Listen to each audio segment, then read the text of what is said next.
네, 안녕하세요. 빌딩 전문 채널 아크티비 최은경입니다. 오늘은 빌딩 임대 시장에 대해서 얘기를 나눠보려고 하는데, 저번 영상에서 제가 한번 말씀을 드렸어요. 임대 관련된 컨텐츠를. 다소 높은 금리 때문에 많은 분들이 지금 임대 관련해서 뭐 걱정하고 불안해 하시고 계시는 것 같아요. 저희가 이제 조사된 데이터나 이제 보도되는 뉴스 같은 데 따르면 한국의 오피스 공실률이 낮다고 얘기가 많이 나오는데, 제 생각에는 대형 업무용 오피스에 한한 조사 자료로 생각이 좀 되고요. 실제로 저희가 현업에 있으면서 지금 2021년도, 22년도 밸류업이 좀 열풍을 불었잖아요. 신축이나 이제 리모델링을 굉장히 많이 했었습니다. 그러면서 이제 근생 빌딩의 공급은 크게 늘어났고, 고금리와 이제 경제 상황의 여파로 기업 같은 경우들은 사업을 확장하는 거를 지금 꺼려하고 많은 스타트업들이 또 도산을 했습니다. 근데 이게 왜 이제 꼬마 빌딩 공실률에 영향이 크냐라고 생각을 해보시면, 여러분들 밸류업을 브리핑 받으실 때 막상 이제 상권이 막 있는 곳 아니면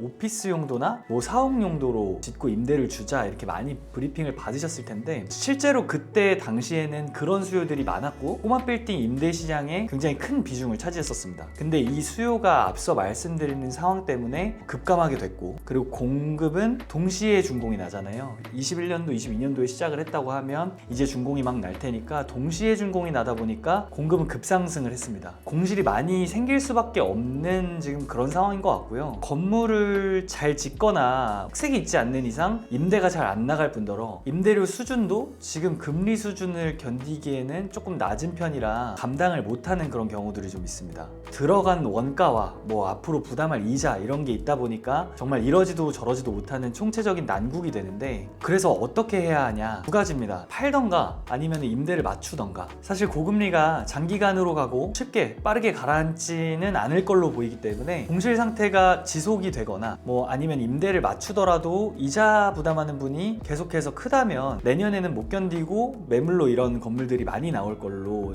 보여집니다. 내년 상반기부터 좀 시작이 될 것 같고, 실제로도 지금 강남권에서 가격이 계속 내려가면서 거래가 되는 사례들이 좀 보이고, 저희가 거래를 하고 있는 사례들도 지금 뭐 가격이 좀씩 내려가서 거래가 되고 있는 상황이에요. 지금 매수를 희망하시는 분들 같은 경우는 시장을 지금부터라도 잘 모니터링을 해두시면 좋은 기회가 오실 것 같습니다. 지금 건물을 새로 신축을 하시거나 뭐 가지고 계신 분들 같은 경우는 최대한 빠른 판단을 하시는 거를 저는 추천을 드립니다. 그러니까 미래를 보셨을 때 못 버틸 것 같으면 괴로우시겠지만 이렇게 계속 끌고 가는 것보다 최대한 빨리 저는 처분하는 거를 추천을 드립니다. 앞에서 제가 절망스러운 얘기들을 좀 많이 했는데 희망스러운 얘기를 좀 한번 해볼게요. 자, 그러면은 임대를 맞춰서 금리가 안정화될 때까지 버티겠다, 그런 이제 계획을 가지고 계신 분들한테 제가 지금 현재 시장에서 임대를 맞출 때 필요한 그런 팁 같은 것들을 좀 공유를 하려고 합니다. 이것 때문에 사실 이 컨텐츠를 좀 찍게 된 건데, 보다 적극적으로 임차인을 유치를 해야 돼요. 저 같은 경우를 예를 들어서 설명을 드리면, 제가 그 같이 공투하고 있는 그 반포동 건물, 지금 현재 그 2층부터 5층까지는 임대를 맞췄고요. 2층부터 4층까지 임차인 하나, 그리고 5층 임차인 하나, 이렇게 해서 두 임차인으로 개별 임대를 진행을 했습니다. 그래서 지금 남아있는 건 이제 지하 2층은 주차장이기 때문에 지하 1층과 1층이 남아있는데, 사실 지하 1층, 1층 같은 경우 빼는 게 어려울 것 같진 않아요. 저는 지금 그렇게 맞췄는데 어떻게 이렇게 맞출 수 있었냐 조금 알려드릴게요. 저는 준공을 거의 한 10월, 9월, 10월 목표로 보고 갔었거든요, 준공 접수를. 근데 제가 한 7월 전부터 제 건물이 있는 그 주변에 있는 임차인들을 좀 조사를 좀 해봤어요. 이 정도 임대료를 감당하고 쓸 수 있는 업체가 어디에 있을까. 그래서 그런 업체들을 좀 조사를 하다가 주변에 많은 임대 평수를 사용을 하고 있는 이런 엔터테인먼트를 제가 컨택을 하게 됐고, 그쪽 대표님한테 찾아가서 실제로 영업을 했습니다. 서로 한 7월부터 막 얘기 나누다가 저희가 준공할 때쯤에 비계를 걷잖아요. 이 건물을 보시고 나서 또 한 번 이렇게 얘기가 진행이 되게 됐습니다. 제가 이걸 왜 말씀드리면, 굉장히 적극적으로 정말 찾아가서 영업하는 어떤 그런 임차인을 유치하는 이런 과정들이 꼭 필요하다고 말씀을 드리고, 제가 부동산이어서 간 건 아니에요. 제가 부동산의 입장에서 간 것도 아니고, 그냥 정말 건축주의 입장으로, 건물 주인의 입장으로 내 건물에 임차인을 유치를 시켜야 내가 뭐 지출하고 있는 이자 감당이라든가 마이너스 보는 부분들이 많이 줄고, 건물에도 어쨌든 이제 가치 상승을 위해서 임차인들 유치를 시켜야 되니까 이제 건물주, 건축주의 마음으로 제가 계속 찾아다니면서 여러 업체들을 컨택을 했었던 거고, 운이 좋게 좋게도 그 중에서 결과물이 좀 나왔습니다. 5층 같은 경우는 이제 다른 타 부동산에서 임차인을 모셔와가지고 임대를 진행하게 됐고, 그리고 지하 1층, 1층 같은 경우도 현장에 가면 계속해서 사람들이 옵니다. 저희도 주변에 있는 업체들을 계속 조사를 해가지고 계속 제안을 하고 있고, 그래서 정리하면 저희를 통해서 진행했던 건물들은 이렇게 하고 있고요. 제가 이 건물을 임대를 맞추면서 습득했던 그런 노하우들, 이런 것들을 좀 알려드리려고 하는데, 주변에 뭐 예상되는 수요를 파악해서 업체에 직접 컨택하는 그런 제안, 제가 앞서 말씀드린 그런 것도 있지만,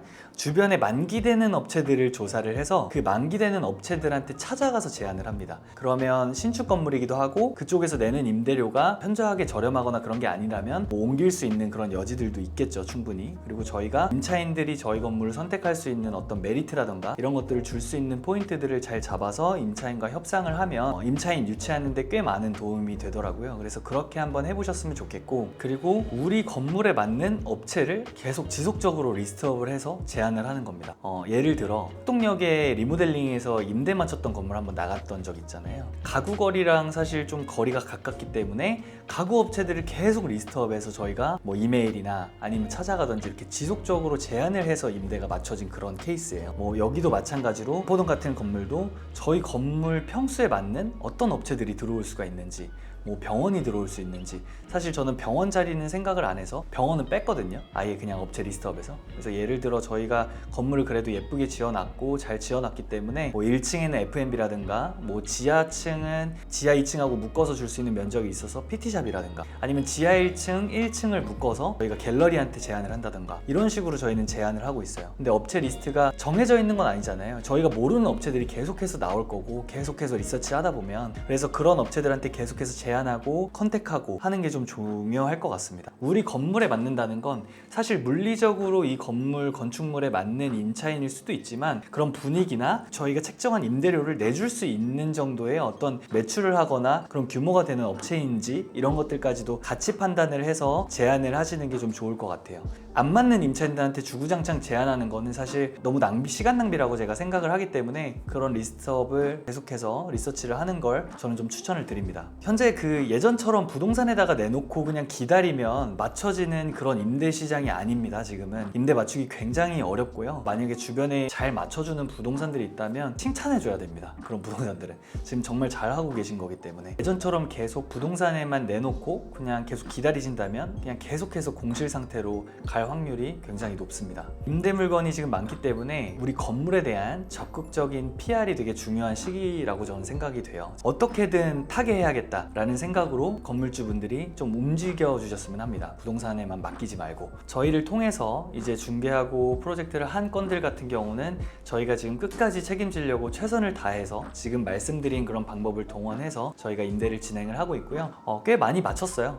맞춰진 데도 있고 못 맞춰진 데도 있지만, 준공 나고 나서 긴 기간 동안 이제 못 맞춘 그런 현장은 지금 없기 때문에 최선을 다해서 맞춰드리려고 노력을 하고 있습니다. 그리고 실제로도 전화 오세요. 너무 스트레스 받고 이런 부분들 불확실하잖아요. 준공 나면 바로 끝날 줄 알았는데 안 끝나고 기간이 또 걸리고 거기서 또 렌트 프리 들어가고 이러면은 부담해야 되는 그런 비용들이 늘어나다 보니까 그냥 파는 게 좋겠다 이렇게 얘기를 하는데, 저는 버티실 수 있는 상황이면 저는 버텼으면 좋겠다라고 얘기를 합니다.